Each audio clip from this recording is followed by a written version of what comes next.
বর্তমান সময়ে টাঙ্গাইলে অবস্থিত সবথেকে সুন্দর রাস্তাগুলির মধ্যে একটি হিসেবে বিবেচনা করা হয় এই রাস্তাটিকে। তর্ক সাপেক্ষে অনেকের কাছে এটিই হচ্ছে টাঙ্গাইলের সবথেকে সুন্দর রাস্তা। তবে সে যাই হোক, এই রাস্তাটির সৌন্দর্য আসলেই প্রশংসার দাবিদার। শুরুতে এই রাস্তাটির কোনো নাম ছিল বলে আমার জানা নেই, কিন্তু বর্তমানে এটাকে সবাই মনতলা বলেই ডাকে। একটু লক্ষ্য করলে দেখতে পাবেন রাস্তার দুপাশে বন্যার পানি অলরেডি চলে আসছে। যদিও বা পুরোপুরি পানি আসতে আরও কিছুদিন সময় লেগে যেতে পারে। সেক্ষেত্রে পুরোপুরি পানি এসে গেলে অনেক সুন্দর একটি সূর্যাস্ত এখান থেকে দেখা যাবে বলে আমার একটা ধারণা।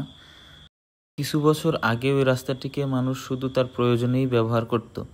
কেউ কেউ হয়তো বা নিজে নিজে একটু ঘুরতে আসতো, কিন্তু বর্তমানে এই রাস্তাটি আর এটির সৌন্দর্যের মধ্যেই সীমাবদ্ধ নেই।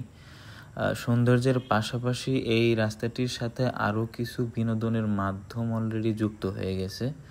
সেক্ষেত্রে আপনারা যদি আমার বাম দিকে এখন একটু লক্ষ্য করেন, দেখতে পাবেন রেস্টুরেন্ট টাইপের কিছু এখানে ঘর এবং মাধ্যম এখানে তৈরি হয়ে গেছে, যেখানে আপনি চাইলেই একটা সুন্দর বিকেল আড্ডা এবং খাবার দাবারের মাধ্যমে যাপন করতে পারেন।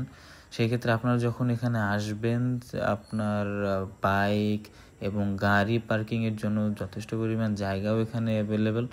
যদিও বা এই রাস্তাটি আমার আগেই অনেক বেশি ভালো লাগতো, যখন এর তেমন পরিচিতি ছিল না, এর আশেপাশে মানুষের ভিড়ও ছিল না।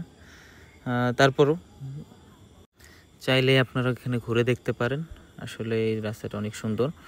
আর সামনে ঈদের ছুটি, কারো এর এমন সুন্দর রাস্তা বা আরও কিছু সুন্দর জায়গা যদি টাঙ্গাইলে পরিচিত জানা থাকে অবশ্যই জানাবেন।